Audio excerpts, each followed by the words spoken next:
Indira park దగ్గర ఉపాధ్యాయులు USB-C ఆధ్వర్యంలో పెద్ద ఎత్తున ధర్నా చేస్తూ ఉన్నారు. ఈ ధర్నాకి వేలాది మంది ఉపాధ్యాయులు తరలి వచ్చారు.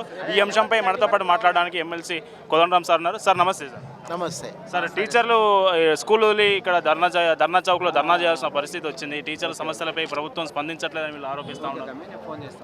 ఇప్పుడు ఇవి చాలా న్యాయమైన డిమాండ్లే, వాళ్ళ కొత్తగా కాదు. చాలా రోజులుగా ఈ సమస్యల మీద వాళ్ళు పరిష్కార సాధన కోసం ప్రయత్నం చేస్తూనే ఉన్నారు.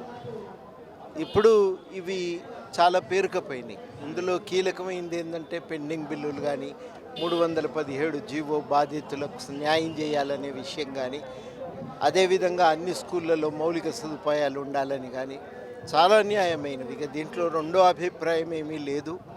అయితే ఇట్లాంటి విషయాల మీద మరి వాళ్ళు చేసేదానికి నా వంతు సంఘీభావం ప్రకటిస్తూ తప్పకుండా వాటి పరిష్కార సాధన కోసం సంపూర్ణ మద్దతు తెలియజేస్తున్నా.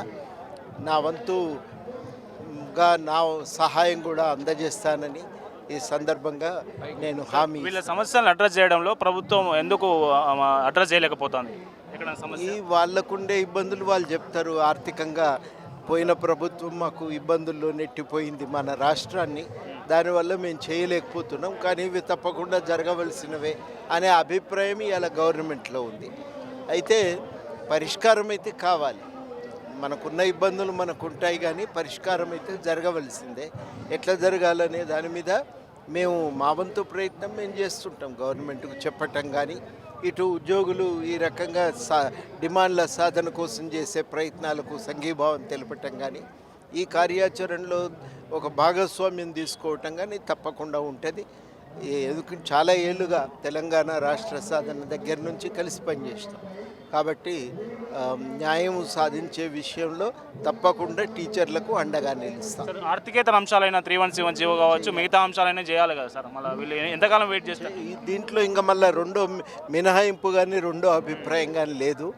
మేము కూడా ఏమంటున్నామంటే ఆర్థికేతరమైన అంశాలను ముందు పూర్తి చేసుకుంటూ పోతే ఆర్థికపరమైన విషయాలను ఒక క్రమానుగతంగా ఒకటి తర్వాత ఒకటిగా ప్రయారిటీ వేసుకొని డబ్బులు కేటాయించి వాటిని కూడా పరిపూర్తి చేయాలనేదే ఇవాళ అందరం ప్రభుత్వం ముందు పెడుతున్నటువంటి మార్గం.